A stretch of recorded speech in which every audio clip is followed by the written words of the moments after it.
Today is June 6th, 2023, and I would like to bring you this day in history. On June 6, 1944, Supreme Allied Commander General Dwight D. Eisenhower gives the go-ahead for the largest amphibious military operation in history, Operation Overlord, the Allied invasion of northern France, commonly known as D-Day. By daybreak, 18,000 British and American parachutists were already on the ground. An additional 13,000 aircraft were mobilized to provide air cover and support for the invasion.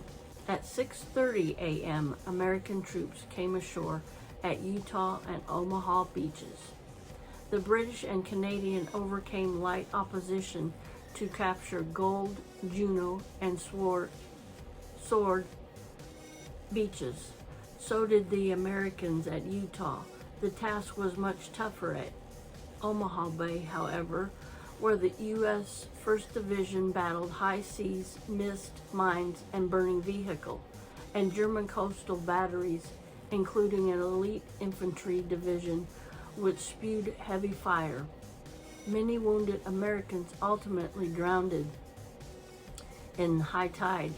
British division, which landed at Gold and Juno and Sword beaches, and Canadian troops also met with heavy German fire. But days in, 155,000 Allied troops, American, British, and Canadian, had successfully stormed Normandy beaches and were then able to push inland. Within 3 months, the northern part of France would be freed and the invasion force would be preparing to enter Germany, where they would meet up with Soviet forces moving in from the east. Before Allied assaults, Hitler's army had been in control of most of mainland Europe, and the Allies knew that a successful invasion of the continent was central to winning the war. Hitler knew this too, and was expecting an assault on northwestern Europe in the spring of 1944. He hoped to repel the Allies from the coast with a strong counterattack that would delay future invasion attempts, giving him time to throw the majority of his forces into defeating the Soviet Union in the east. Once that was accomplished, he believed in an all-out victory would soon be his. For their part, the Germans suffered from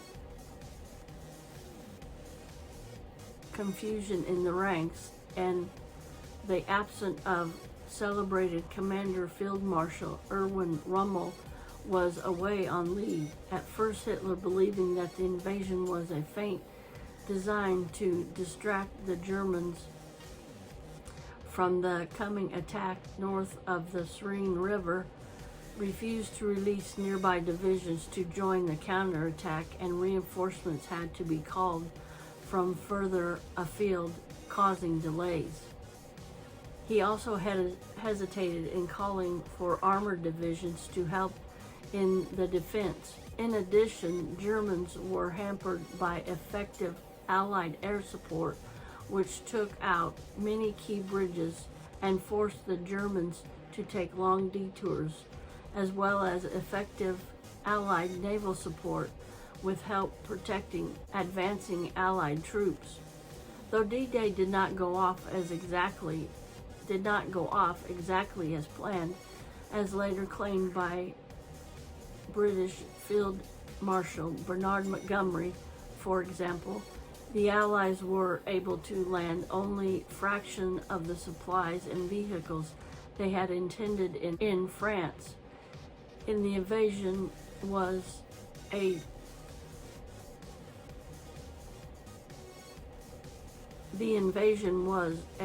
decided success.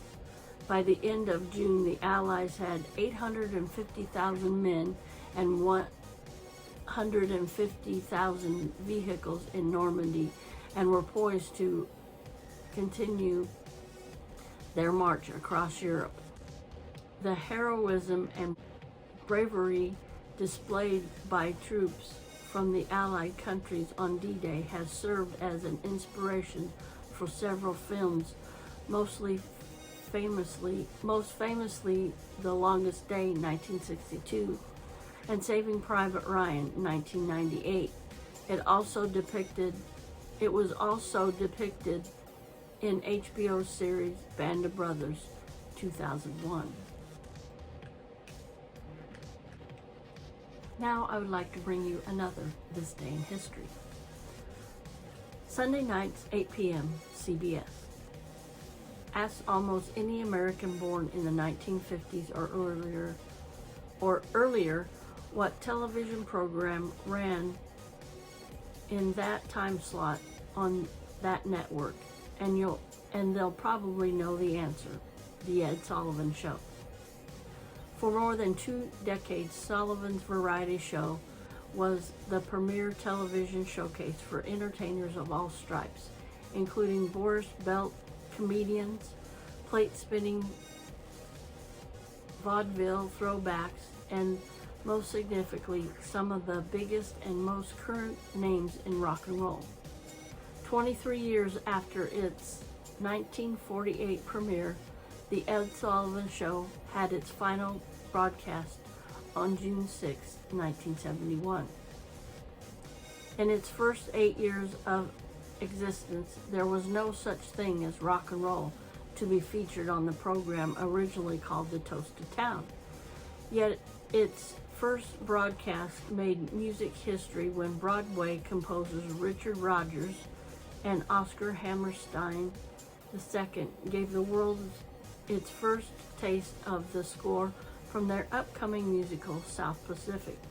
Over the years, live performance of new and current Broadway shows were featured regularly on The Ed Sullivan Show, including Julie Andrews singing Wouldn't It Be Lovely from My Fair Lady, and Richard Burton singing What Do Simple Folks Do from Camelot.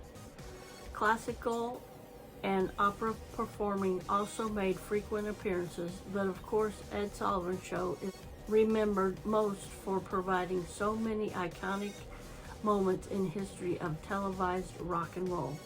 Elvis Presley's first appearance on The Ed Sullivan Show in September 1956 was actually one of his most restrained and least thrilling. It was notable, however, given Ed Sullivan's assertion earlier that year that he'd never allowed the King on his show. By the time the Beatles rolled around, Sullivan was far more comfortable with the hysteria young Elvis had caused.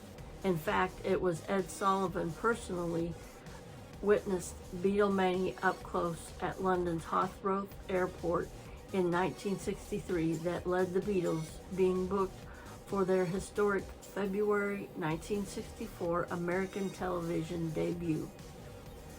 Through the rest of the 60s, the Ed Sullivan Show continued to host the day's biggest rock acts: the Rolling Stones, the Supremes, the Doors, the Mamas and the Papas, Janis Joplin, and more.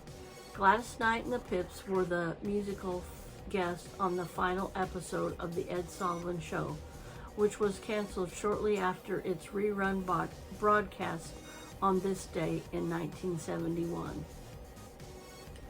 I want to thank you for watching today, and as always, stay safe and stay blessed, and remember to smile, because I love you, but more importantly, our Lord and Savior Jesus Christ loves you the most, and that's the best love you can have. And if you like the content of this video or other videos that I put out, would you please give them and comment down below? That really helps my channel. And also, if you haven't subscribed yet, what are you waiting for? Come on over and become a Serendipity Subby. Alright everybody, have a blessed day, and I'll see you in my next video. Bye everybody!